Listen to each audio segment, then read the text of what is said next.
My name is Arthur Koeman, and I'm delighted to see you all here at the Veritas Forum.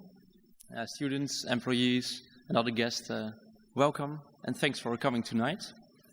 This forum is organized by the Veritas Forum. The Veritas Forum helps students and university to ask life's hardest questions and organize every year a forum. Tonight we will discuss the topic of religious freedom and tolerance in our society. Does faith fit in? To the different pieces of religion and faith, like we see on the screen by the puzzle, fit in our puzzle of our society. Originally, we also invited Boris van der Ham. He's a humanist, but unfortunately he cancelled tonight. But our main speaker, and we're glad that he is here, is Dr. Guinness.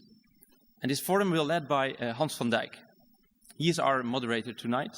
Hans van Dijk is assistant professor at the Department of Organization Studies at Tilburg University. He will moderate the program with us of the forum. Please give him a warm applause.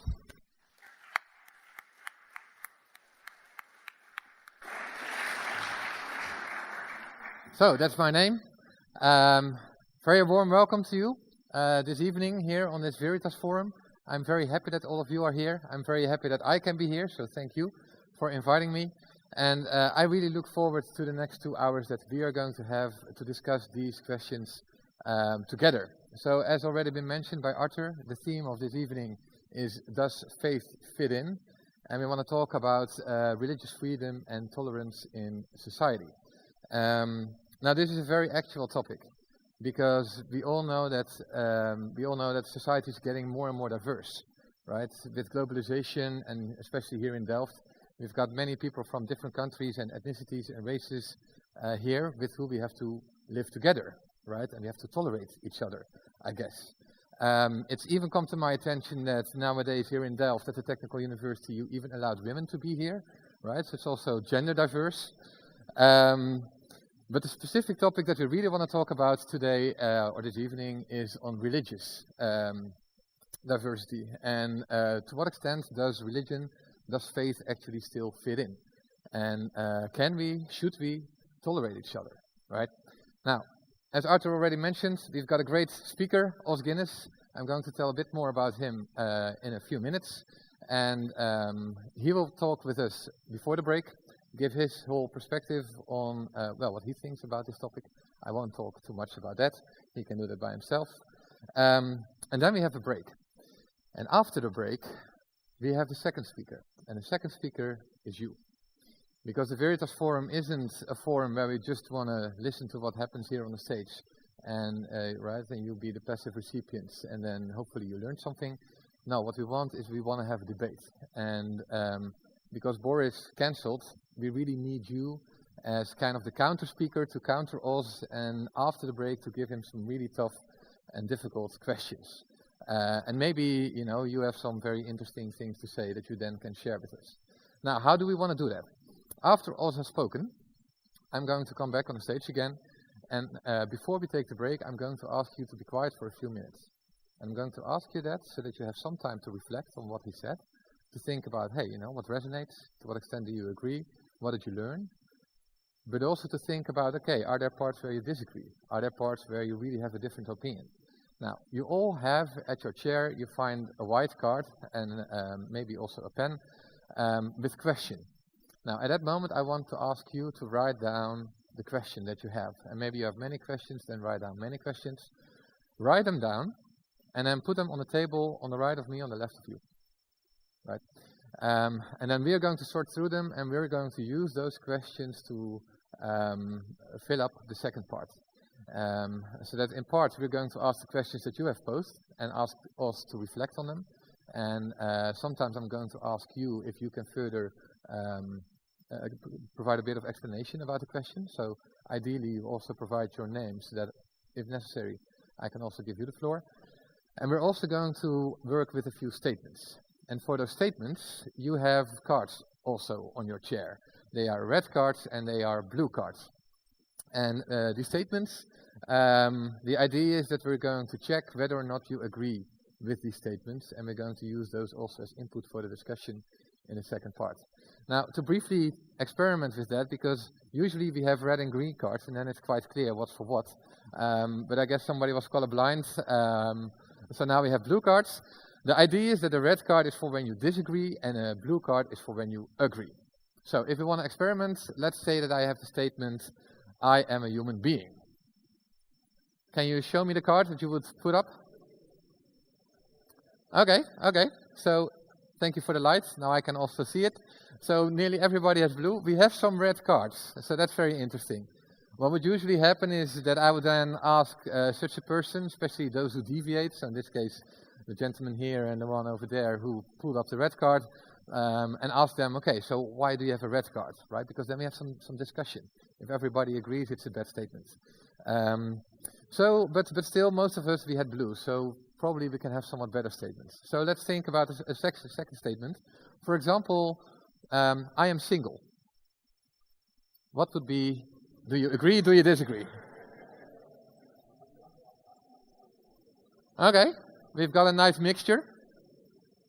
It seems like here's a couple, they kind of disagree. One has a red, one has a blue. Maybe they need to do some talking. But one nice thing about such a statement is the moment that it's kind of 50-50, right, you start to look around, like, oh, hey, what do other people have?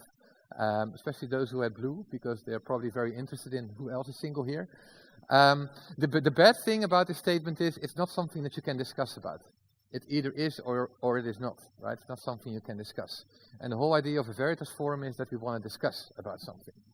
So, a final statement would, for example, be, this whole forum is about tolerance, would be, tolerance is a good thing. Blue if you agree, red if you disagree. Ah, okay. We only have one red, and three that are kind of divided. Two red, actually. So this means something. This means that you already have taken kind of your position on tolerance, apparently.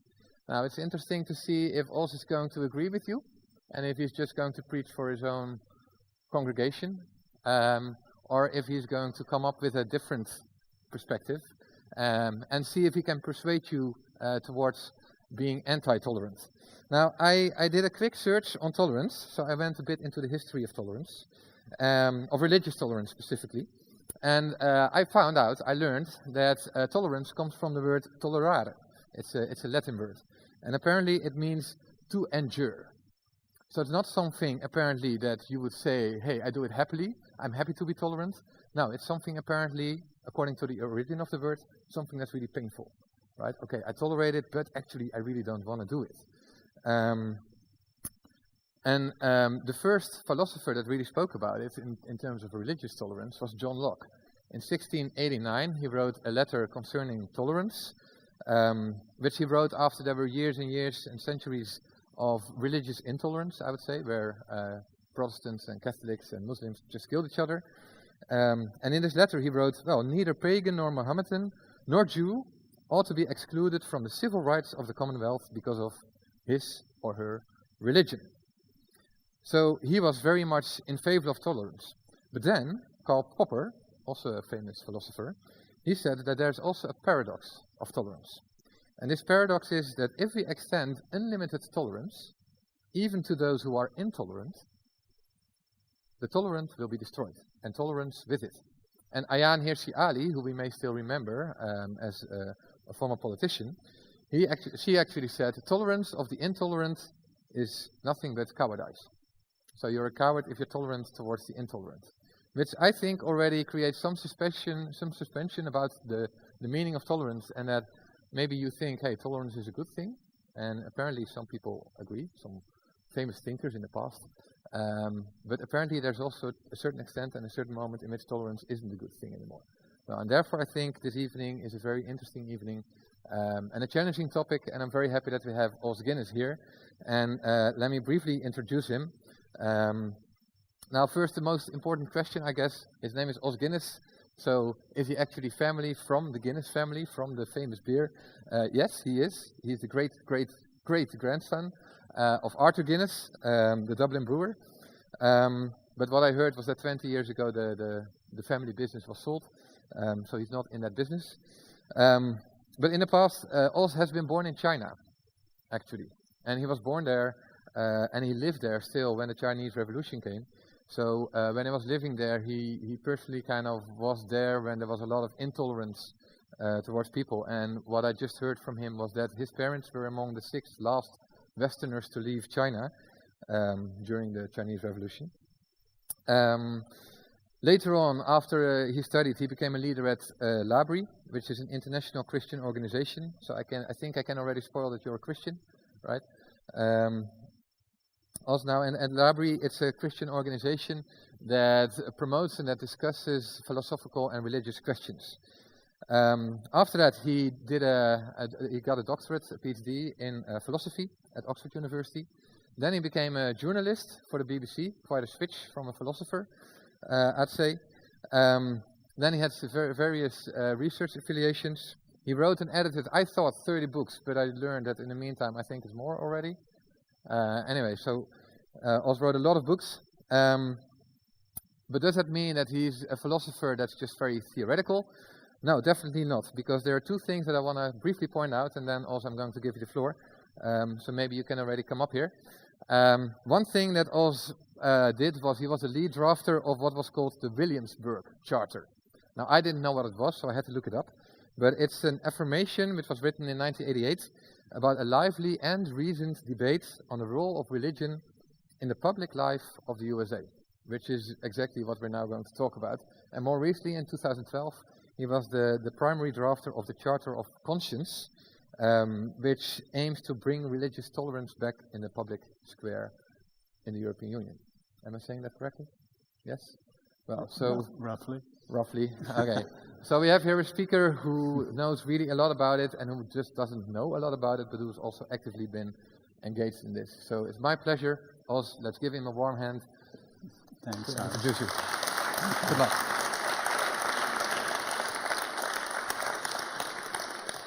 Thank you, Hans. Thank you all. It's a tremendous pleasure for me to be here in Delft. I love the prestige of your university, but on this particular topic, I love the fact that the Netherlands was really the matrix of so much of the birth of modern freedom. So you who are Dutch should have an immense pride in the best of many of these things, although they need to be fought for all over again in this generation. But it's a great joy to be here. Some years ago, I was at Stanford University, and I was asked a question no one had ever asked me, and it made me think, stunned for a second. They said, if you could be a member of any generation except your own, which would you choose? I'd never been asked that, and growing up in China, I know a lot of the Chinese dynasties. I love the Greece of Pericles and the Rome of Hadrian and Trajan. And of course, as English and Irish, I love the 18th century, the world of William Pitt, William Wilberforce, the abolition of slavery. And the American 18th century was pretty remarkable. All those things went through my mind. But what I actually answered is, I'd like to be a member of your generation. Because those of you under 35, you are called the crunch generation. In the sense that in our global era, as globalization proceeds, many of the grand issues of the world are converging to create a crunch of big questions which will have to be answered in your adulthood. Many of us will have long gone from the earth, but they'll have to be answered in your adulthood. You answer them well, humanity's in for calm sailing. If you answer them badly, or don't answer them at all, through drift or neglect, humanity is potentially in trouble. Now, one of the issues, and you can think of many of the major ones, one of the issues which sounds abstract to people, and that's why they don't get concerned about it more often, but it underlies almost all the other issues. How do we live with our deepest differences? And there are no deeper differences humanly than religious and ideological differences. So that's behind our topic for the evening. And I want to argue very simply that there is no way forward unless we guarantee and protect and work out what it means, freedom of conscience for people of all faiths and no faith, and work out how to live like that with our deepest differences. Now, let me set out a number of propositions to you in the time that I have. First, why has the issue become so globally urgent? Well, a number of factors. When I was a student a long time ago, the so-called secularization theory was dominant. Put simply, as the world grows more modern, the world grows less religious, so religion as a problem of divisiveness and conflict will disappear. But the secularization theory has collapsed. It was philosophically biased, and it was factually, empirically wrong. And from the Iranian Revolution in 1979 onwards, you can see that we have an explosive emergence of religion, and of religion that is politically prominent in many, many countries around the world. And if you add to that the media and travel, and of course most recently the obvious factor of immigration, you can see that now we're aware of those differences as never before. There have been periods of extraordinary diversity, for example, the Roman Empire itself. But that was relatively regional compared to what we see today, where this challenge of living with our deep differences is becoming global. I've been asked to speak on the issue in Russia, in China, in India, and many, many parts of the world, and not only here in the Western world. It is a global issue. How do we live with our deepest differences? That explosion has exacerbated a second obvious factor in the urgency, which is that many of the original settlements for handling this are floundering. If you look at our European nations, many of them have ways of approaching this that go back to some great event in history which has cast a strong light down the centuries. Take, say, the two most prominent, the American and the French. The French settlement obviously came from the Revolution. And you understand it if you understand the cry of Diderot, the encyclopedist, which is picked up by the Jacobins on the streets. And they say, we will never be free until we've strangled the last king with the guts of the last priest. In other words, in 1789, you had a church and a state which were in collusion and both oppressive. And the revolution threw off both, the church and the state, the throne and the altar. And France, since then, has been in favor of what they call laïcité, a somewhat strict separation of religion and public life. But of course, the North African immigration, and now all that system is butting its head with the headscarves, and with all the mounting terrorism, France has to rethink through their position. The other extreme in the West was America. And as you know, their settlement goes back to 1791, the First Amendment, where for the first time in the European experience for 1,500 years, religion was disestablished. There was a separation of church and state. But all of you who are American and others who admire America know, religion flourished, not despite disestablishment, but because of it. It was made voluntary. It was a matter of the free consent of people bound by the dictates of their conscience. And their system, which they called the true remedy, James Madison, for handling these things, has been remarkable. Except, in the last 50 years, they've had 50 years of culture warring, and again it's been religious ideological differences at the heart of the culture war, supremely things like abortion and marriage, and now theirs is breaking down and under tremendous pressure. Now, the effect of this is important because we're seeing the emergence of a rudimentary but real global public square. Now, we're Europeans.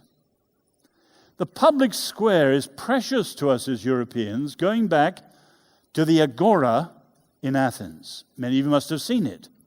Down below the Acropolis, the Agora. Not, as many people say, the marketplace. No. The public square, the civic center where citizens came together to debate and deliberate issues of common public life. The Romans later called it the Forum. We in Britain call it Westminster. The French have their Élysée and the French Parliament and so on. The Americans, the Congress. It goes on. In other words, the public square was a literal place. But then over time it became metaphorical. It could be a television program, a radio show, or the op-ed pages of a newspaper. Wherever citizens were discussing issues of common public life was, in that sense, the public square. Now, though, of course, in the age of the internet, it's become virtual. Think of the responses in Denmark to the Danish cartoons about Muhammad, or the responses to Salman Rushdie's novel, The Satanic Verse, or the responses to Pope Benedict's speech at the University of Regensburg.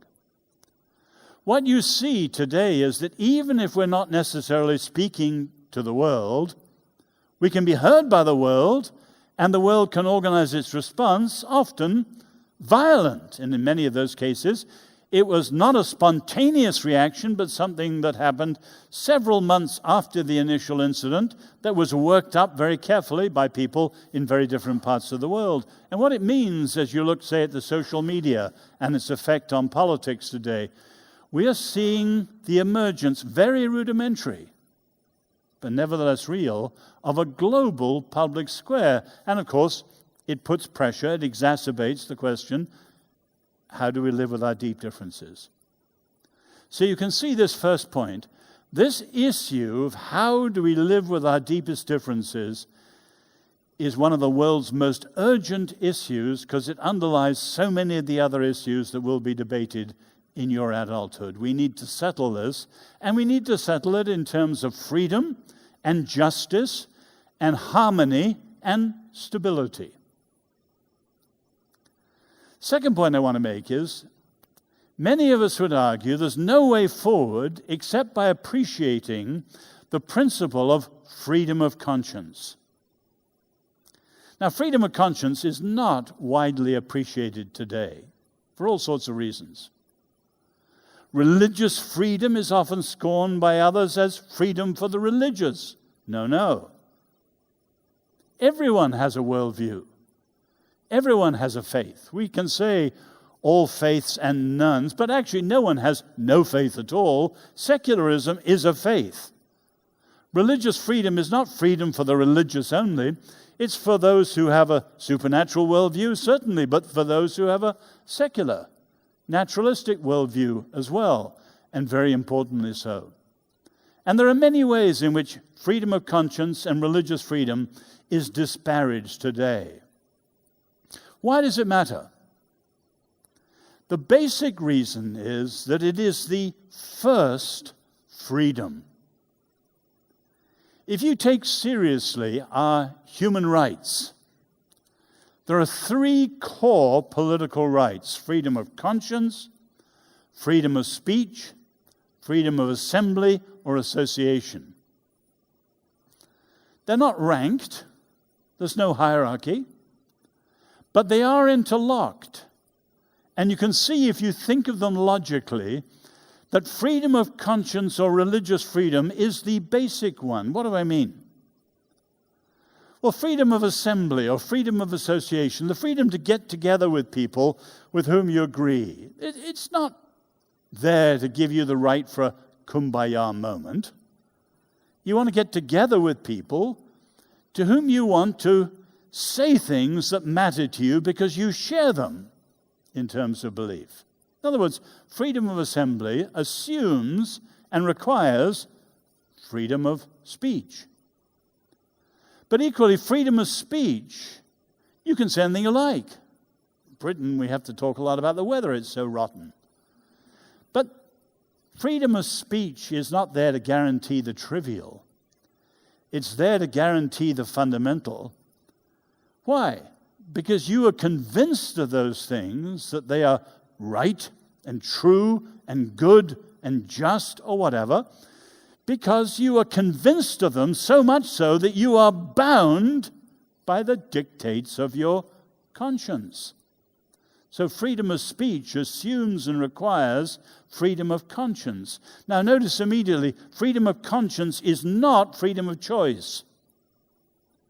We're living in a consumer society where we have infinite choice, infinite change, from cereals to relationships to governments to marriages to faiths. Choice in the Western world is reduced to a consumer preference. That is not freedom of conscience. Freedom of conscience is respected because it is not free. You are bound by the dictates of your conscience. Convinced that this, whatever you believe, is true, right, good, just, whatever, you are bound by the dictates of conscience. As Martin Luther said so famously, "Here I stand, so help me God." Finish the sentence. I can do no other. Freedom of choice, you can do 1,000 umpteen other things at any moment. Freedom of conscience, no, I can do no other. And that's why it is the bedrock and often referred to as the first freedom.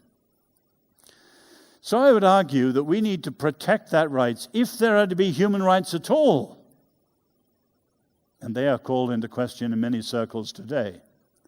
If there are to be human rights at all, and we think them through carefully, you'll see that it's better to focus on the few and the fundamental, and above all those three political rights. And of the three, freedom of conscience or religious freedom is the first freedom. The second argument for the importance of freedom of conscience is the health of what's called civil society. And again, you probably know this debate. It's been understood since the mid-17th, early 18th century that societies are healthy if between individual citizens and the government of the society there is a thick layering of voluntary associations, non-profits, in which people can join, volunteer, give money, and pursue visions. And when you have that, the government doesn't have to do everything, and citizens have a measure of self-reliance, which is critical to responsible freedom.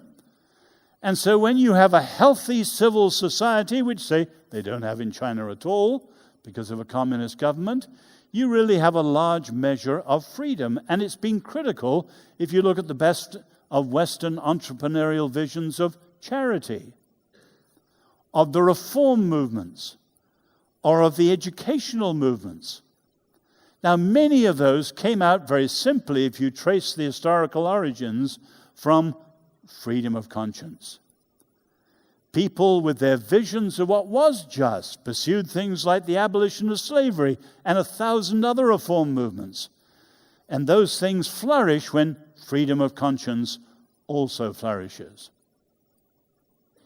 The third great reason why freedom of conscience is so important is the whole notion of harmony and stability.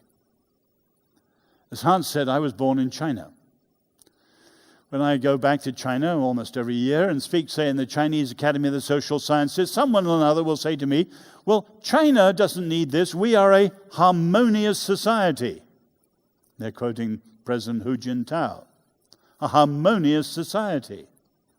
But I say, with all due respect to my Chinese friends and colleagues, big deal.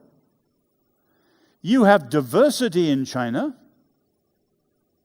and you have harmony in China. But you don't have the missing thing that most of the world wants too, which is diversity that can achieve harmony and yet flourish with liberty. And the challenge in our world for humans who want freedom and harmony, along with the exploding diversity, can only be settled in countries that guarantee and protect religious freedom and freedom of conscience. And China sadly, to this moment, doesn't have that, and many other countries don't have that. 2/3 of the world are under situations where they have very poor human rights in terms of religious freedom. Put more bluntly, there's a high degree of persecution for one degree or another. Let me move on to the heart of the challenge. If this is our problem, and religious freedom or freedom of conscience must be part of the answer, what are the models or the visions of public life which can lead us forward when this has become such a worldwide problem? Here's where I'm sure we all have different views. Along with many others, but certainly not all, I would argue that today we have worldwide two broad models or visions, which I will call extremes, because they do not do justice to the liberty of today's diverse society. One extreme is what's called the vision of a sacred public square. That's a model of public life where one religion or another is either preferred or established or maybe even a monopoly. And everyone who doesn't share that faith is potentially in trouble. Now, of course, there are mild versions of the sacred public square, and there are very harsh versions of the sacred public square. England, my own country, is probably the mildest. We still have an established church, the Church of England. I would say, sadly, it's spiritually very weak. It's culturally pretty clueless. And in terms of being an established church, it's on its last legs and may well go within the next 20 years. And it's resisted by not only people who are not members of the Church of England, but Christians, but also by many secularists and by many others like the Muslims. They don't share the established faith. But no one's been persecuted or imprisoned, let alone executed, for not being a member of the Church of England. Now we move to some other countries, and you can think of them very easily. Take, say, what it's like to be a Baha'i in Iran. The savagery they've faced and the injustice they've faced just by being Baha'i is one of the great evils of our modern world. Or you think of, say, the blasphemy killings and things like that in Pakistan and many other countries. And you can see that in countries like Iran or Saudi Arabia or Pakistan, those who do not share the majority, in this case monopoly faith, are in danger of their very lives. And I would argue strongly that the notion of a sacred public square, when the world today is diverse as it is, does not do justice to all those who don't share that particular faith. The other extreme, and harder to see for Europeans because it comes closer to home, is what's called this naked public square, which is Richard Newhouse's words for countries that try to exclude all religion from public life altogether. Now again, you've got mild versions. The French form of laïcité is relatively mild. But you've got very harsh, draconian versions. Take, say, China or North Korea or Cuba in the past. Now, the naked public square is unjust for the simple reason that more than 80% of the world is religious, whatever religion they're following. Even great European atheists like Jürgen Habermas, one of the most famous of all, have argued publicly that for atheists to deny the place of religious voices in the public square is highly illiberal. And of course it is. And what it does is smuggle in secularism as an unacknowledged established faith through the back door. But secularism is a worldview too. So I would argue, and I'm sure some of you disagree with me strongly what I've already said, I would argue that neither the sacred public square nor the naked public square do justice to liberty for people of all faiths, and we have to add today no faiths, although I believe everyone has a faith of some sort, even if naturalistic and secular. What's the alternative to this? Well, let me be plain. The alternative is utopian in the literal sense that it is no place yet. But people are now putting this forward as a way forward for the world, and I'll try and explain it simply. It's the notion of a civil public square, not a sacred public square, not a naked public square, but a civil public square. A vision of public life where everybody of all faiths are free to enter and engage public life on the basis of their faith, freedom to be faithful. But, here's the big but, within a politically agreed understanding of what is free and just for everybody else too. So a right for one person is a right for another person and a responsibility for both of them. A right, say, for a Christian is automatically a right for an atheist, a Jew, a Muslim, a Mormon, a Scientologist, a Buddhist, a Hindu, and you can go on down the line. Everyone of faiths under the sun in that particular country. The right of everyone to be free in expressing their faith in public life, the freedom to be faithful, but within that understanding of what it means to live with others. Now, the trouble with the civil public square is the misunderstanding of civility, which in many of our Western countries today, particularly in the light of the social media, is under a cloud. Civility is not niceness. Civility is the civic duty of people who live in a diverse society, who know how to live with other people with respect. Actually, if you'd asked me that question about tolerance, I would have answered it somewhat differently. I don't use the word. Tolerance, John Locke, 17th century style, is infinitely better than the opposite, intolerance. No question of that. But tolerance practically always has a power equation in it. It is the strong who tolerate the weak, the majority who tolerate the minority, the government who tolerates citizens. There's always a patronizing condescension, whereas the right of freedom of conscience is not tolerant in that sense. It's a respect for someone's foundational, fundamental right. So I would prefer words like respect for freedom of conscience rather than toleration. In other words, I'm against intolerance, but tolerance is a squishy word, and very easily, as we can see in a politically correct climate, flip-flops and becomes intolerance.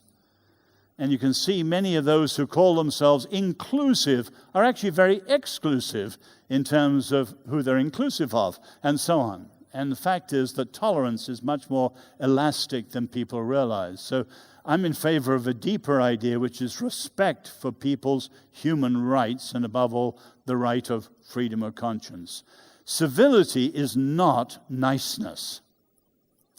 But secondly, and this is very important for people like Muslims or Jews and Christians, civility does not mean a kind of ecumenical compromise. There are those who are talking about world unity who argue that if we talk long enough and we all love each other deeply enough, down below our differences we'll all fundamentally agree. Philosophically and theologically, that's nonsense. The differences between different faiths and worldviews are at many points ultimate and irreducible. There's no lowest common denominator at that point. There's no ecumenical unity to be striven for and finally arrived at some mythical point. The differences will always be there. You take, say, an Orthodox Jew and a rank atheist. Those two worldviews will never find their common core unity any more than, say, Buddhism and Islam will. They're fundamentally different. And here's the point. The differences are really different, and they make a difference not only for individuals, but for entire societies and even for civilizations. So we have to take differences very, very seriously in terms of our public debates. Civility is not an ecumenical lowest common denominator unity. The third misunderstanding of civility is that civility is a form of ethical indifference. You tolerate everyone. Eventually, like the Frenchman, you shrug your shoulders, or like the teenager, you say, whatever. Different strokes for different folks. That's your preference. This is mine. We go our different way. No, the differences make a real difference. That is fundamentally mistaken, and I would put it like this.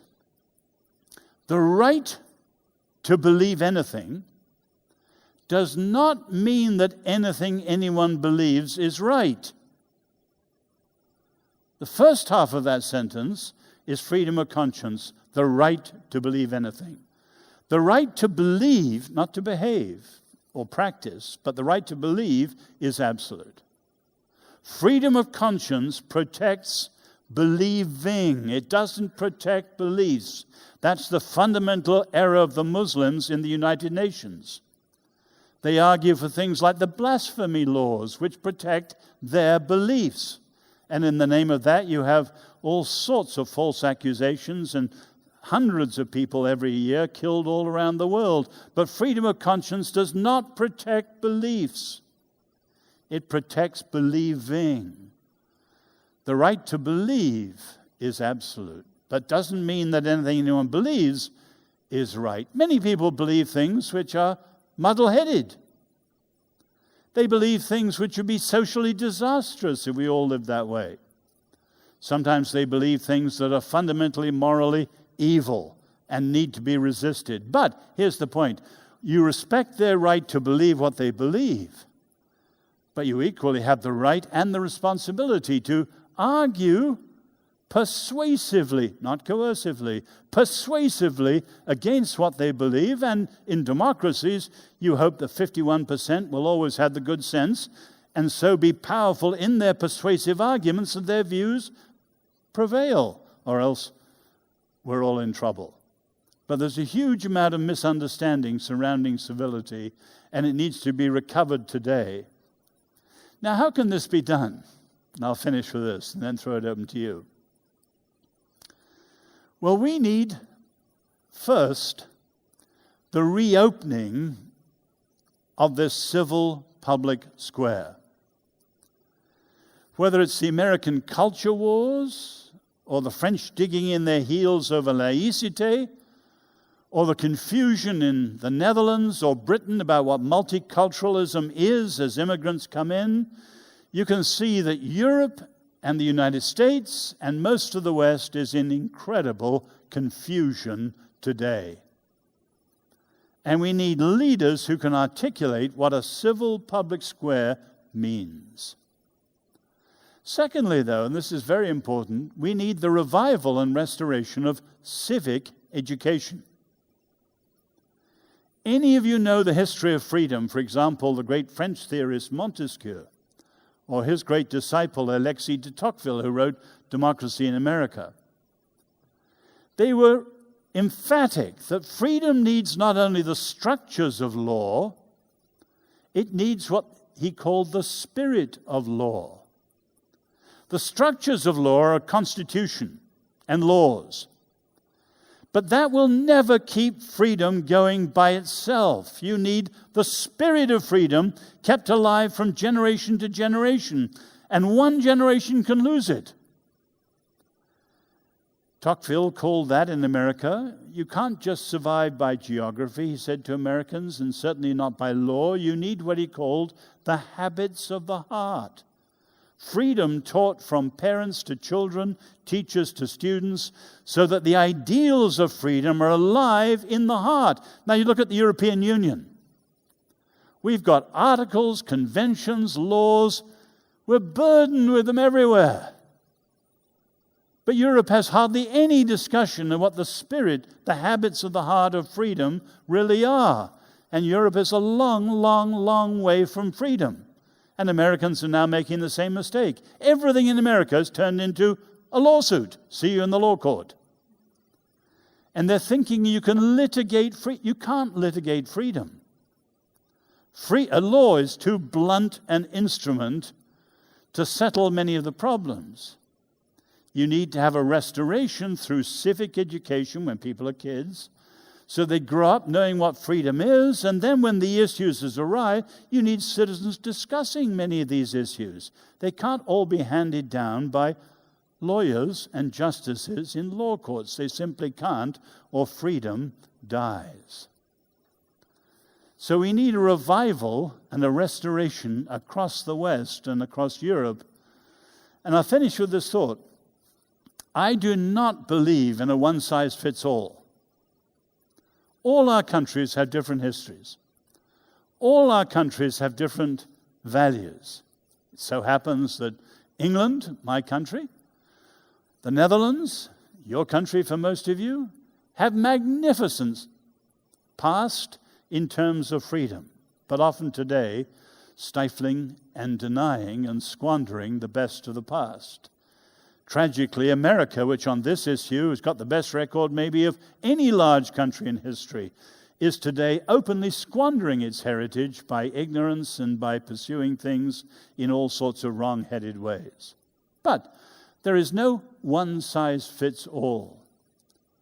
But I would argue that within all the differences of our countries, every country needs to have a core of the fundamentally protected and guaranteed human rights, of which freedom of conscience is an essential. Tocqueville, whom I mentioned earlier, who, as you know, is a young Frenchman who spent his 9 months in America and wrote 2-volume Democracy in America, which is a classic, probably the best foreign commentary on America. He was a disappointed lover of his own country. The French Revolution betrayed all the hopes of liberty, fraternity, and so on. The American Revolution he admired and came much closer. But over the course of a lifetime, he compared them both, and he gave very serious warnings to Americans of what might happen if they didn't understand the nature of their freedom. But at the end of his life, he made this very interesting remark. With a revolution, as with a novel, the hard part to write is the ending. Some of our countries have a bad record on freedom. Some of our countries have a great record on freedom. But there's no question that whatever the record our country is, the whole world now faces the challenge, and your generation above all faces the challenge. How are we to guarantee freedom with justice in a world of exploding diversity for the sake of peace and harmony and stability? It can be done, but it will take leadership and courage and people with deeply held and strongly thought through convictions. As Hans said, I'm a Christian. I have to say, when I speak on this issue around the world, the fact that we Christians are concerned about it, those of us who are, has a certain ambivalence. Christians and Jews were the pioneers of religious freedom. The first reference to religious freedom in history is Tertullian in the 2nd century. The second was Lactantius, who's very important because he was the tutor to the Emperor Constantine. And the Edict of Milan didn't make the empire Christian, but it gave religious freedom for people of all religions. And it was the emperor's son's tutor who was behind the thinking. But while Christians have been the pioneers, those of us who are Christians have to say with sorrow Christians have also been some of the worst perpetrators of the worst evils against freedom and justice ever committed. Take the Inquisition, or the medieval notion that error has no rights, and things like this. Much of the revolt of, say, atheism against the church was justifiable, because the church at that time was abominable in abandoning the freedom of the Old and New Testaments and the way of Jesus, and coercing people in the name of their hierarchical power.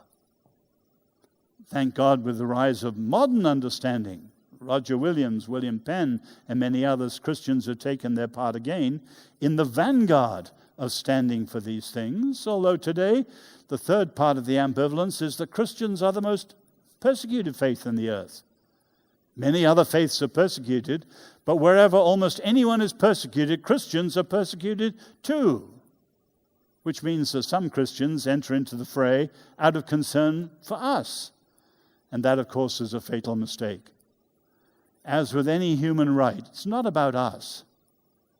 Our rights, whether we're Christian, Jewish, atheist, Muslim, or whatever, our rights are always best protected when the rights of others are safely protected.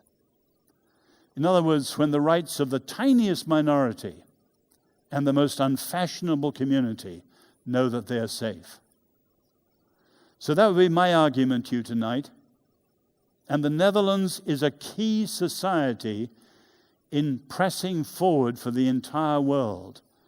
But make sure you've thought it through, you've got deeply held convictions, and you know what it is to stand for freedom and for justice for everybody. Thank you.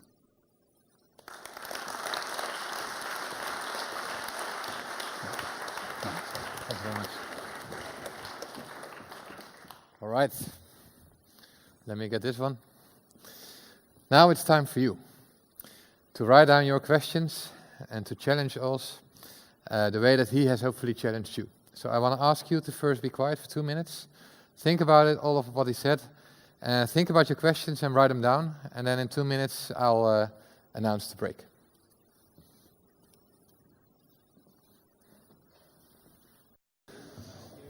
Okay, so first of all, I really want to thank you for your overwhelming input. Really overwhelming, because we needed a few more people to process them. And still, we couldn't use them all. So what I did was basically compile 5 different themes and topics related to what we talked about, that were topics that came up multiple times, and that I think cover some of the different elements. There were a few more philosophical questions that asked you to go deeper into certain topics. I kind of excluded them, because I prefer to now become a bit more practical and a bit more challenging. And I'm afraid if you stay in the philosophical, then you'll feel very comfortable, and we want to draw you a bit out of your comfort zone, if you don't mind. So in that sense, let me start with what maybe, or arguably, were the 2 most critical questions. And they have to do with, among others, the Christianity, but also in a broader sense, what faith, at least what some people would argue faith stands for. So, for example, Nico Hardebol, he asked, excuse me, Nico, he asked, in how far can the freedom of conscience affect the actions of others? So, for instance, a Christian view on marriage affecting gays in their living as a couple. And Jan further explained that and was even more critical in saying, well, what do you think of the notion that religion blocks freedom of conscience by putting anti-gay, anti-women, pro-slavery and fear of health thoughts into the conscience of human beings? Can you answer that? Answer it first in principle. Freedom of conscience is absolute in terms of believing, but not in terms of behavior. Take an example out of those altogether. I would respect the right, say, of someone who's a Wiccan to believe in the things they believe in. I don't respect what they believe. I respect their right to believe it. But that right which is absolute in terms of believing in Wicca or whatever is qualified as soon as it touches behavior, because as soon as we come to behavior, and your questions assume this, we're touching other people. So, for example, Wiccans might want to sacrifice a cat, or worse still, the forms of Nigerian witchcraft, which have come to Europe, they want to sacrifice a human baby. So in other words, you shift from belief to behavior, and immediately other issues come in. And of course, you've got to have a democratic discussion of what a particular society wants. Now, in America, they pass laws, say, that now accept gay marriage. I would say that's now an American freedom. Now, I personally disagree with that as a social policy. They have the right to practice that. It's now law. But we have equally the right to dissent. And that's the current issue in America. In other words, once you've won an issue, do you penalize everyone who disagrees with you, or do you give people the right to dissent, which essentially is the right to be wrong? And freedom of conscience includes the right to be wrong. And so I think one should grant freedom to dissenters. So I don't believe in coercion. It's a matter of persuasion. And if one fails to persuade 51%, laws will be passed with which one disagrees. And those who disagree have to live according to what they think is a higher law, God's law, within a society they believe, in this case, has a lower law or no law at all. But I wouldn't coerce them. That's the thing. So I don't think I'm overriding their freedom of conscience at all. The other point I disagree with strongly is slavery. Now, if we look at slavery as a whole, we haven't time. The Bible does not have chattel slavery. What's slavery in the Old Testament is what we would call in English indentured servitude. Now, this year is actually the year of the Jubilee, and the Jewish system, every 7 years, the slave who had given his life to serve a person was freed. So there is no chattel slavery in the Old Testament. So in the American South, when they justified what they'd had, that is profoundly evil by biblical terms. And remember, those of us Europeans know the abolition of slavery did not come from secularism. It didn't come from the Enlightenment. It was Richard Dawkins' literal ancestors who were slave owners. It came from Christians. And I'm proud to say, as a member of the Guinness family, our family supported William Wilberforce financially in many of his reform movements. It was the Christians who've done more to reform the evils of Europe than any other group in world history. So the idea of linking it to slavery is quite wrong. Okay, now just briefly, so you, I think, clearly argue that you dislike the word tolerance because the word tolerance because it suggests some kind of because it suggests a power difference, right? Mm-hmm. Now, doesn't by definition basically the moment that you support a certain belief or a certain conviction? So, for example, when you oppose, let's say, gay marriage, for the sake of the argument, doesn't that already put you in a position where you think to know better than somebody else? Anyone who believes anything, that could be said of. Mm-hmm. If you take that argument, it cuts out all ideas. In other words, liberals, thank God, love persuasion. Someone is wrong, you want to persuade them there's a better way. People who believe in truth will argue against lies. People who believe in justice will argue against injustice. That's natural. You can't get away from that. So the idea that whenever you're arguing for something, it's a power equation, you just keep your mouth shut and accept everything. I mean, that's literally ludicrous. Yeah. Okay. There is no liberal argument against, say, evangelism. There's not also an argument against liberal persuasion. Persuasion is at the heart of freedom-loving people. But it's persuasion, not coercion. That's the key thing. Accept freedom of conscience and you abandon coercion. You have to persuade. Jesus, even Machiavelli says, Jesus was the unarmed prophet. Islam spread a different way, much of it by the sword. Whenever Christians pick up the sword, they're actually denying the way of Jesus. He was an unarmed prophet whose way was a way of love and persuasion. And when Christians take to the sword, they are sub-Christian. And as I said, the Catholic Church in the medieval centuries was profoundly evil, and we have to live it down today. I want to get to the next topic, or the next questions. So there were a few, actually, that argued. So, for example, Job Bond, he asked, doesn't civility cause a paradox when respecting one's foundations means respecting this person's opposition against civility? Does this not mean that civility destroys itself in the same way that tolerance does? Like Karl Popper suggested. And Leon van Eendenburg, I pronounced the name correctly immediately the first time, he asked, do you think dangerous beliefs should be denied in the right to come together or share? Do I think what? Do you think dangerous beliefs should be denied the right to come together or share the belief somehow? So do we have the right to actually deny other people's beliefs? For example, when they preach intolerance or incivility. Here, how can we address the freedom of conscience towards those that destroy the civil public square with their faith? Well, let me address the last one first. Mm-hmm.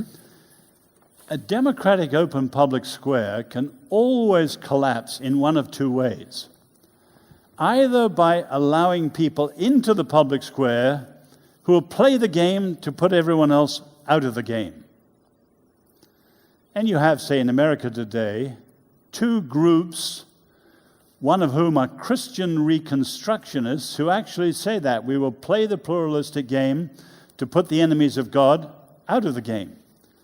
Now, they're so small, they're not likely to have any power, thank God. The other are the Muslims who, instead of joining the American experiment, would like to see the Constitution replaced by a caliphate.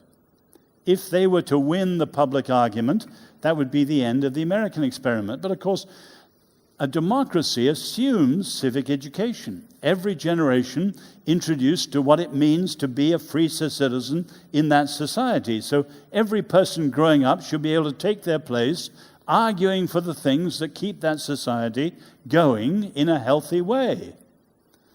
So you're not denying their speech, but in most cases, we've got to out-argue them. If ever we don't, we're in trouble. And that's pretty obvious. Okay. Now, to go a bit further, Nick Tramper, he said, the civil public square needs an optimistic view of man. A man who's willing to understand the needs of such a public square. But doesn't history teach us that we cannot be optimistic about human nature, but rather pessimistic? Good point, Nick. I think it's Nick. What? No, I think it's Nick. Yeah, Nick. I know him. Oh, okay. Yeah. A good point. No, a civil public square is not the whole picture. Obviously, the Dutch system comes out of the Reformation, so does the American. The Reformation abandoned the Catholic hierarchical way and went back to Mount Sinai in the notion of covenant. And at the heart of the covenant understanding in Mount Sinai and in the American experiment and in many of our Western nations is the idea of a separation of powers. Why? Power is dangerous. Humans are fallen. You can't give any one human too much power. And when Lord Acton says all power corrupts, absolute power corrupts absolutely. The problem of corruption is not just the oppression of the poor, it's the corruption of the powerful. And so you can see at the heart, say, of the American experiment and the American Constitution, that you have the view of the notion of original sin. You separate powers, you have checks and balances. Why? Because humans are sinners. So we're talking about, I was talking tonight about rights. Now, rights go back to the best parts of us. Reason, conscience, things like this. But the government as a whole has to take other factors into account, including our fallenness. We have flaws, what Kant calls the crooked timber of our humanity. And we need to have political systems that recognize the place of those flaws and balance them. So, yes, we have to take that human beings are fallen. I agree with Nick totally. Okay. I want to go to you. And I want to go to some statements and see what you think. So please grab your red and your blue card.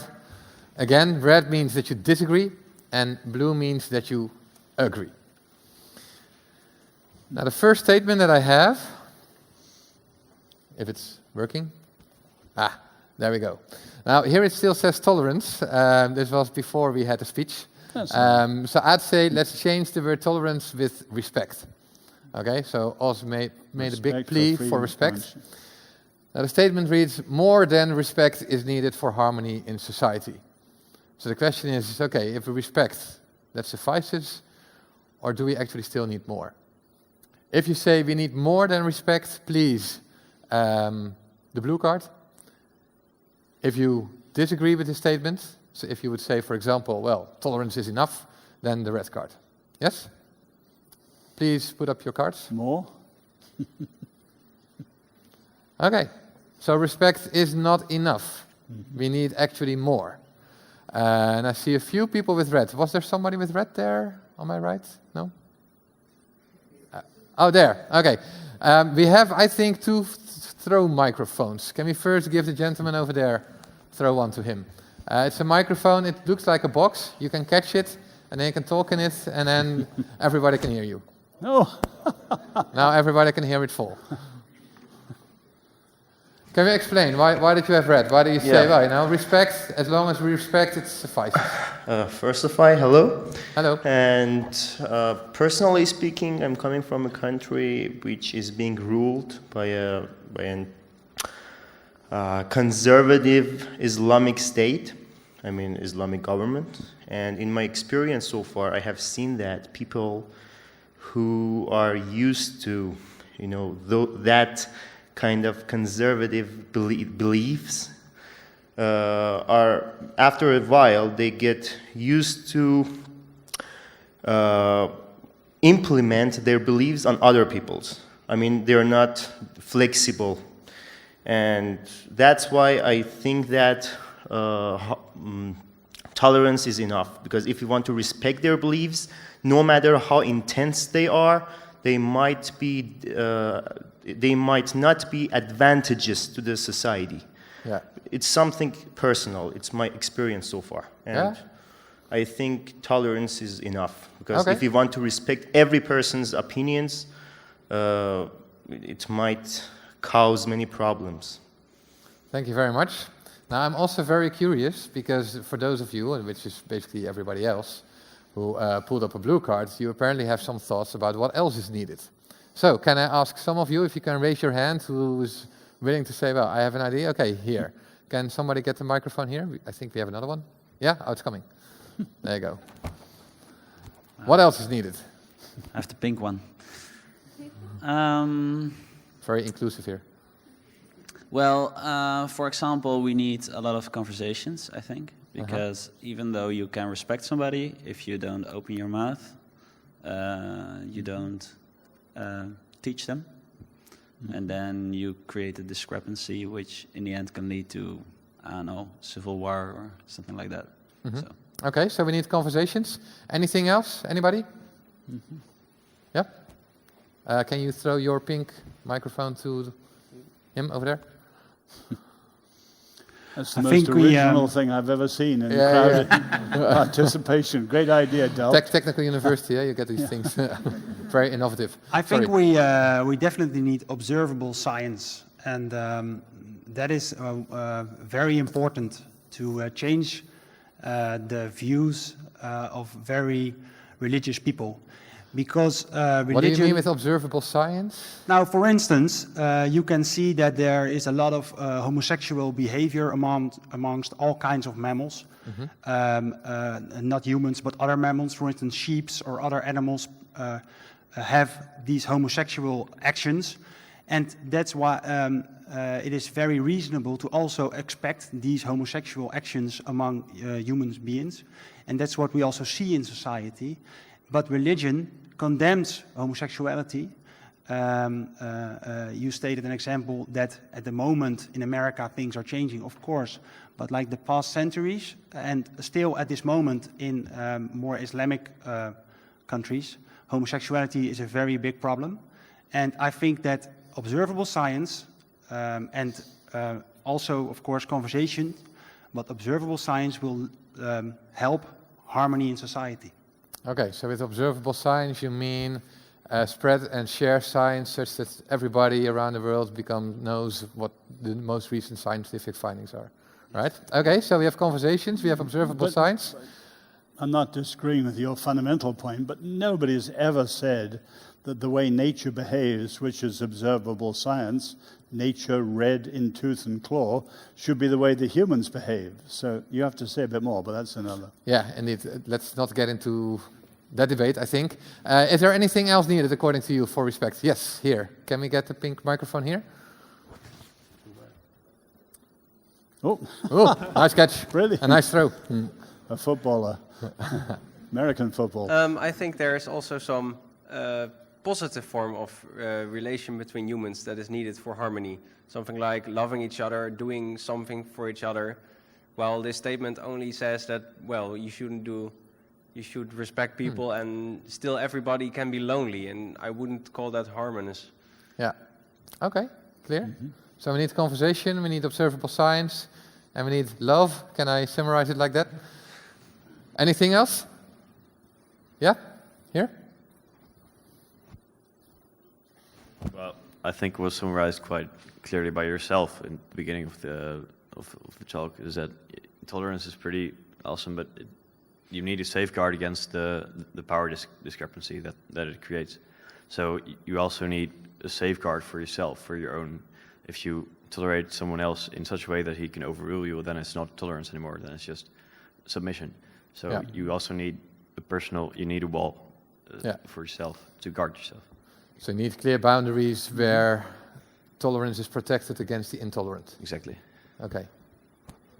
Anything else where somebody says, well, we really also need this? I just wanted to throw this, actually. I think you can keep it for now. Also, because you made a plea for respect, right, and why it's better than tolerance. But would you say that if we have respect... Respect for freedom of conscience. Yes. It's not just bare respect. Okay. So respect for freedom of conscience, but would you say that suffices, or do you agree we need more? No, I agree with everyone, we need more. Okay, and I said, we need, for example, civic education, restore the spirit of freedom, not just legal things. No, we always need more. Your point was terrific. Then we need more love. Okay. Sorry, I'm just joking a bit. Now, let's get to the more practical matters. So we also have another statement. This one, about the TU Delft. There was recently a whole debate and discussion about prayer rooms at the university, and whether or not the university should facilitate in these prayer rooms for people of different faiths, where they can go to pray, to meditate, or to do whatever else they do for their religion. Now the big question is, do we perceive a university, a public institution that's being paid for by taxpayers, right, and in the future by you, should that be a place that pays and that facilitates these kind of locations? Or should we more conceive of universities as really secular institutions? Now, this is an issue that happened here at the TU Delft, but it's also an issue that happened and occurred in Eindhoven. So in Eindhoven, the university used to facilitate a room where different student associations could come, but 3 different persons, Giel de Groot and Tim and Arjan, pointed out, and I'll read out one of them. In Eindhoven, there's a Christian student association which doesn't get any financial support anymore. So it used to get financial support from the university. It doesn't get it anymore since 2 weeks. So it's very recent, a bit like these prayer groups. Now, unlike other non-Christian student associations, the financial support from Eindhoven University has stopped. So other student associations that were non-religious, they received, and they still receive money, but the Christian ones, they didn't. And this is kind of a similar question. So the statement to you is, I'm first going to ask you and ask for some input, and then I want to hear Oz reflection on it. The statement reads, the TU Delft should understand itself as a pluralistic rather than as an exclusively secular institution. If you agree, please put up blue. If you disagree, please put up red.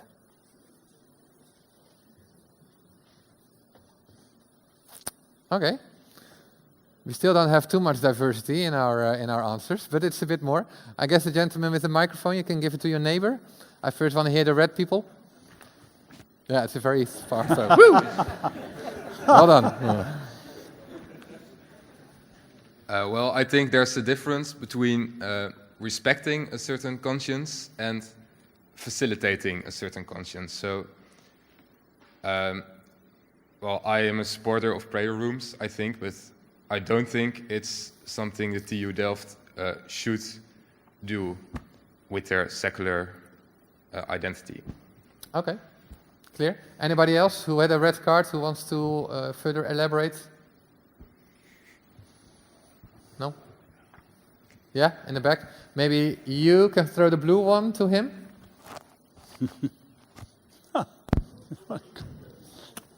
Close. Yeah, just a bit closer to you. So, the thing we should really question is, where does it stop? Like, okay, prayer rooms, that's fine for now, but then someone says like, okay, for my religion, I want spaghetti for lunch. Do we agree something like that? And then we go to a very vague line, which would be very hard to find what's correct and what isn't. That's the thing, I think. Okay, right. So that would indeed be my question. So I know, for example, you're from the UK originally, that more than 10,000 people there self-confess as being part of the Jedi faith, right? Star Wars. What if they want to have their Star Wars attributes there so that they can worship their Star Wars or, you know, wear their costumes? Should the university also pay for that?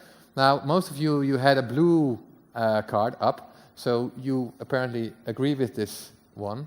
Is there somebody who wants to defend this statement? Yeah, here. Can we get a microphone here? The pink one is easier. Thanks. Yeah, I think the TU Delft should, just as society should be a mirror of the people working and living on the university.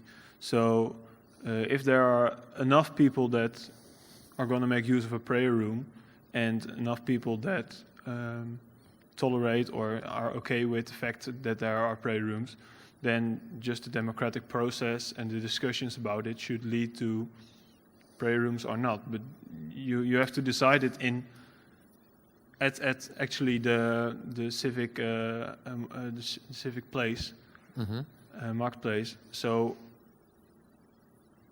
and in that way you have to handle these things and not in fact state that it should or should not do it, because the TU Delft, just as the whole country, is a society and we need to live with each other.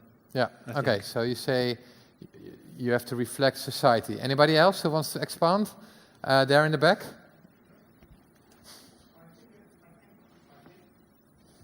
There's a very important difference between being a public institution and a secular institution.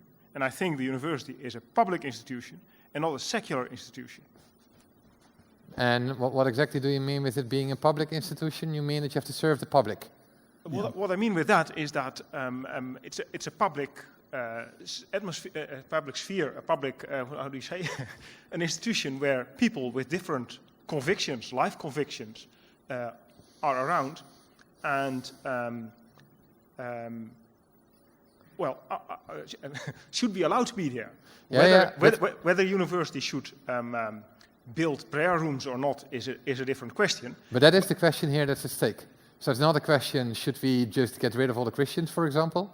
But the question is, should we also facilitate them in, if they want to have a prayer room, that we pay for it and facilitate it, use space, which is always lacking at the universities?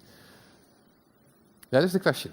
The point I want to make is that, for example, in the situation of Eindhoven, if certain groups get funding for, students get funding for having an organization, why should another student organization not get funding. I don't think that that would be fair. So make a fair playing field in that way.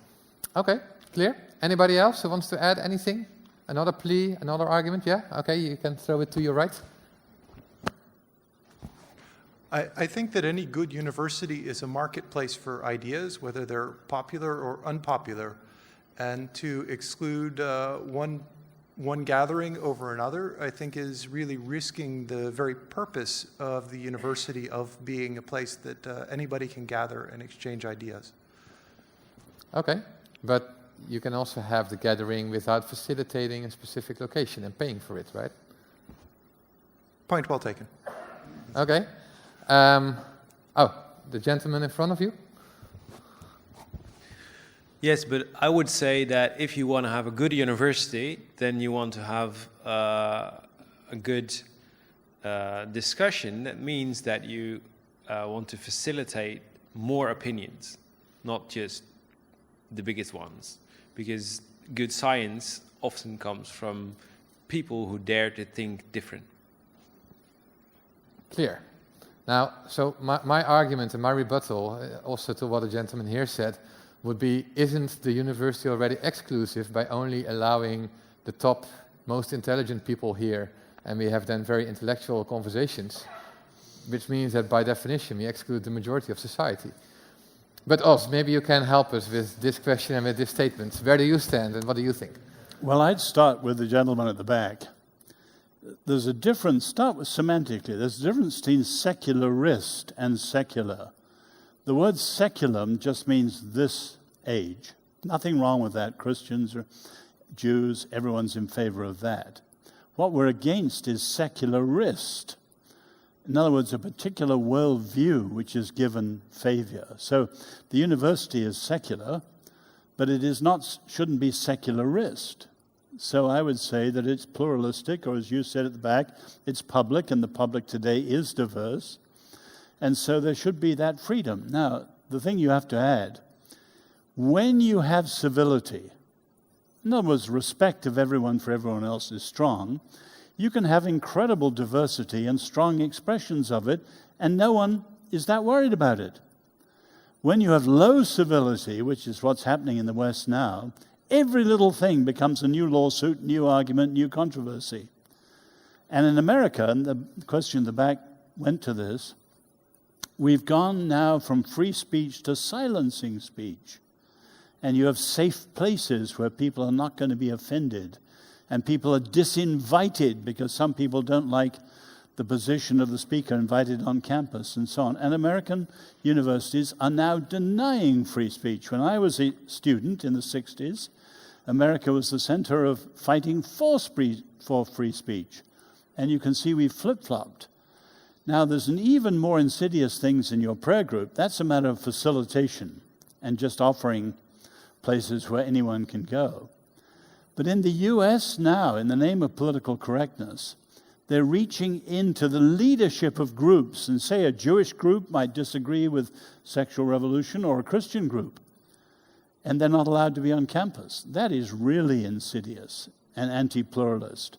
And here's where Jürgen Habermas is wonderful. He points out the West is post-Christian. The West is also post-secularist. In other words, the 1960s idea secularism is dominated is rubbish. Most people are still religious. So we should be secular, yes, in the first sense of the word, but pluralistic and genuinely open to the public. Okay. I see a question here. I just want to have the box again. I think what is a bit avoided here is, I think the main use of university is they just state they want to delve into truth, scientific truths, and anything that obstructs that is not against free speech, it's against obstructing the truth. So if your free speech results in you obstructing the process of refining truths in science, then you're not being restricted free speech. You're just being shown the door because you're obstructing what people are doing here. I get that in this example, with the prayer rooms, there's nothing really obstructing the refinement of knowledge. But I mean, I get that it's not weird to set a limit to that. But I didn't quite understand you. Are you suggesting that people who are pro-religious are anti-science? No. I'm suggesting that the university has the freedom to decide what is anti-science, because that's their goal. So if they recognize something as opposed to the progress or not helping at all, then why should they support it? I mean, I get they can tolerate it, but they don't have to facilitate it with their money or with their space or anything. That's not that they're moralistically against the idea you're trying to convey. They're just practically against your idea because you're taking resources away from them that they need for their goal. Again, I didn't hear every word, but if we were talking face to face, are you suggesting the very word progress? You know, a lot of the campus debate, are you on the wrong side of history? You know, let's be thoroughly controversial tonight. The burning issue in America today is transgenderism. It's not the gay issue, it's transgenderism. And you have a huge battle of worldviews. So you have, you know, those who want all transgender rights to be acknowledged in every area, including bathrooms, the battle of the bathrooms. But then you have universities like, say, Johns Hopkins, where the head of psychiatry would argue that that's destructive for human behavior, pointing out with solid scientific research, those who've had the transgender surgeries and so on are 20 times more liable for suicide than other people. In other words, the word progress is often used as a battle cry, but it even enters the scientific argument, and many people would say this is not progress, although it's now called that. And that's where the discussion goes. Can both sides lay out their scientific arguments? They're very, very important in this case, as well as their philosophical arguments and their moral arguments. Can they or not? Or is one side immediately silenced? That's the question. I would argue we need free speech. There needs to be unfettered research, including science and sociology, my background sociology. We should not be afraid of the facts anywhere, but there's got to be an open debate on some of these issues, because notions like humanity and progress are at stake in the decisions we choose. But I may have slightly misunderstood you. I wish we could talk face to face. If I can summarize it very briefly, and then I want to have a very short answer from you. I think the issue was university, first of all, the main priority is advancing science. And that's what they get money for. Truth and knowledge in every area. I mean, have you ever thought, Matt, I'm sure you have. I'm not a historian academically. Historians argue that you know more about humanity by studying history than you know about studying purely science. Why? In science, humanity is only an object, always only an object, whereas in history, humanity is a subject. That's an incredibly important difference that doesn't come out if everything's put through naturalistic science. There are huge debates here we've got to have freely. I guess so. With an eye on time, I want to get more practical. And look, these things don't you keep saying more practical. Good theory in the long run is immensely practical, and all the great evils, say, of Nazism came out of bad theory. I know the saying of Kurt Lewin, nothing as practical as a good theory. That having said, though, you want something practical. I do want to have some practice. Well, not so much me. It's among others Laurens Deel and Ido van der Wolf and Maarten Vonk and Wilco, without a last name, who all pose the following question, and I'll pose it in the words of Laurens Deel. With the current state of governments, laws and beliefs, what would be the first practical step towards achieving this civil public square? What's the first step? What can we do? You asking me or the red? I'm asking you. Oh. Leadership.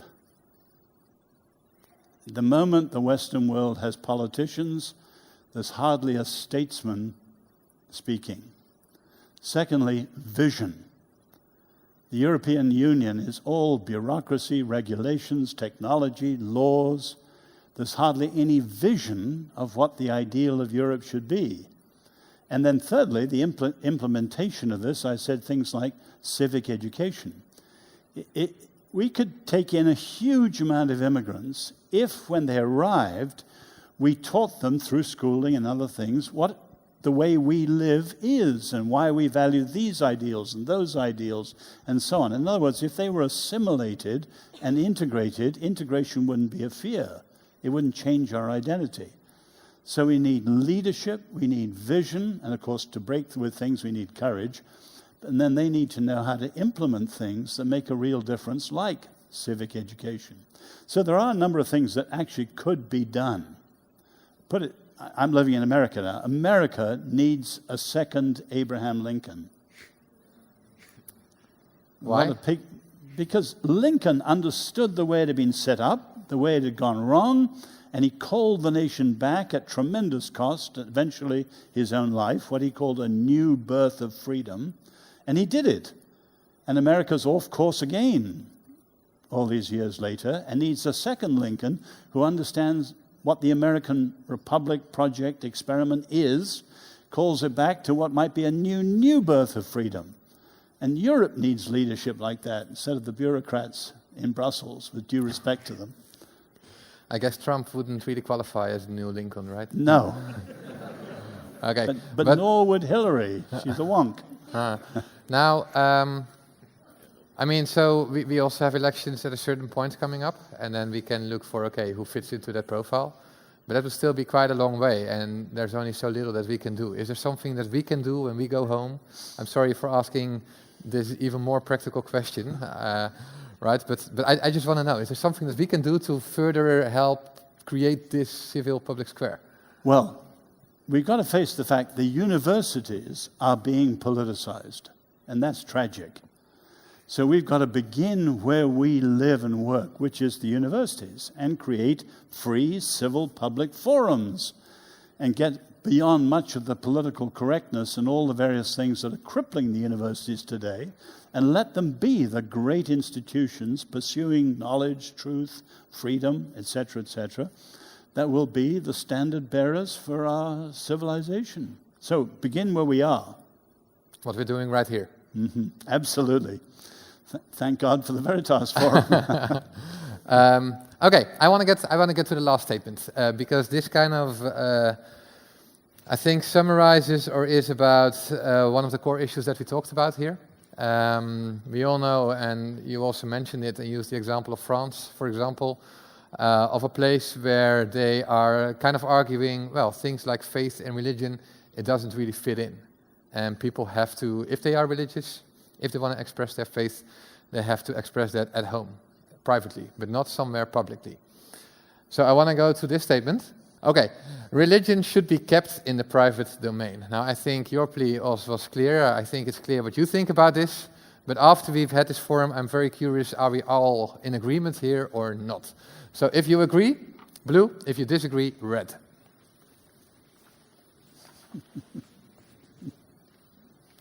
Okay. Many reds, but some blue. So I want to give the blues the floor. Who has blue and wants to express it? Over there, very happily. Again, it's coming. The blue one's coming to you. Oh. Yeah. Again, I refer to my experiences. I refer to the society which I had been living in for 22 years before I came to the Netherlands, which is not secular, in which religion is governing all the affairs and everything, from foreign affairs to taxes, everything. Everything in my country is based on religion. And I have seen how damaging the religion can be, because it's something which I have experienced living in. And actually, when I saw that most of the people they raised blue cards, I got shocked, because I think that the reason why they do that is they have not been exposed to that kind of situation in their lives. They have raised in a society like the Netherlands, which is free, which is secular, and I think that's the main reason. If these people here, the attendants, the attendees here, had lived somewhere else, for sure they would not have had the opinion which they have now. It's okay. Clear. Thank you very much. Is there another person who raised the same color and who wants to express? Yeah, over there. Can we get the pink microphone, I think, or the blue one? Well, pretty close.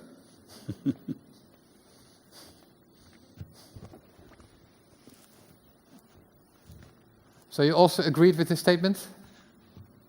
Yes. Can you explain why?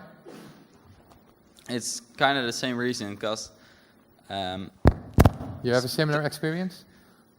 Well, not so much experience, but saying everything you want to say definitely leads to some very rough situations.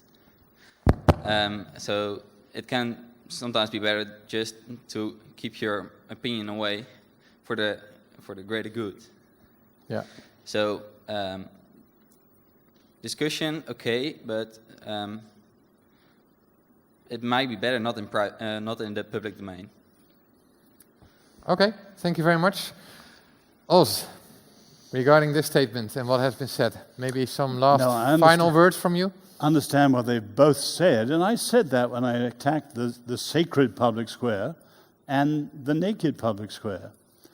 The fact is, if you don't allow religion in public, in our Western diverse situation, that is highly illiberal. And I agree again with Jürgen Habermas, the atheist, in saying today we have, sadly, an illiberal liberalism. And that's tragic. We should have liberals that love freedom consistently and work out what it means. So yes, if one religion dominates, that's disastrous. But if you drive out all religions, secularism dominates. And that's equally disastrous for all the religious people. You've got to have a civil public square to maximize freedom. Now, it's a risky proposition, and you have to keep it alive from every generation, or it can be corrupted and go towards one of the other extremes. So it's not an easy thing, but it is surely the only way forward for the world. Thank you very much. I think it's a very thought-provoking statement that we definitely can and should discuss more. Now, fortunately, there are several moments and different ways in which we can further this discussion. So, Os, can I thank you again? Yeah. Please give him a big hand. Yeah.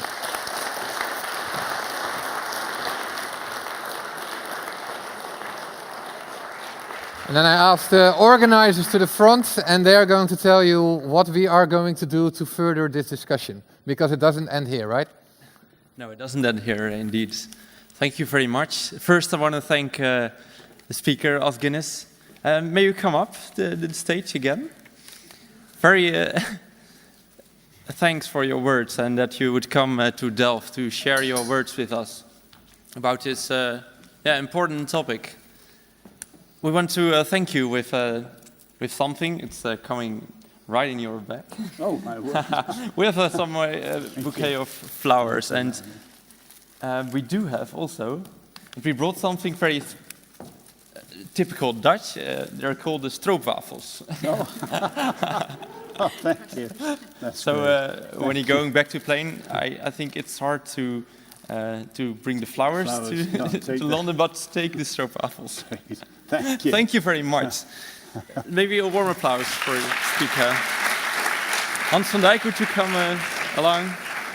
I hope this forum is a start for a conversation, and maybe we can discuss later on with each other, but that comes with the announcements. Thank you very much for coming, and also a bouquet of flowers for you. Yeah. Thank you. Thank you much. Thank you. And also thank you for your inputs all. Thank you for coming. I have 3 short announcements. First, after this we have drinks at Confide. It's Oude Delft 9. You're all welcome to have a drink and to conversate about this topic. And the next thing is that we have books for sale. They are placed at the right table. We have the book of Os Guinness, the Global Public Square. We have it in reduction, so you can order the book of Os Guinness and then receive it a few days later. And the last thing is that we have a follow-up lunch. Next week, we organize a free lunch in the library, in the blue room of the library, at the 16th of June, this next Thursday. And you're all welcome to further discuss, or if you have any questions about this topic, feel free to come and enjoy a free lunch also. Thank you very much for coming, and have a good way home, or till Confide.